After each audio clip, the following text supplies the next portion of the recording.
بڑی خبر، مدرسہ ایکٹ پر الہ آباد ہائی کورٹ کے فیصلے پر سپریم کورٹ نے روک لگا دی۔ ریاست اتر پردیش میں تقریباً 17 لاکھ مدرسے کے اسٹوڈنٹس کو طلباء کو بڑی راحت دیتے ہوئے سپریم کورٹ نے آج الہ آباد ہائی کورٹ کو یوپی مدرسہ ایکٹ کو منسوخ کرنے کے فیصلے پر روک لگا دی۔ یوپی بورڈ آف مدرسہ ایجوکیشن ایکٹ 2004 ریاست کے تقریباً 16,000 مدرسوں میں تعلیم جاری رکھنے کی اجازت دیتا ہے۔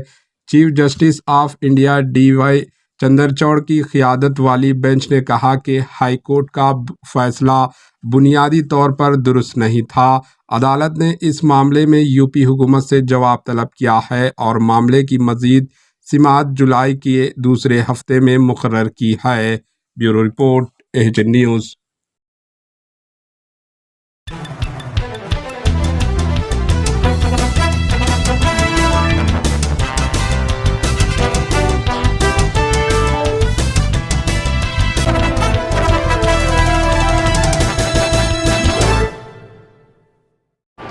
AHN نیوز کو لائک کریں، شیئر کریں اور سبسکرائب کرنا نہ بھولیں۔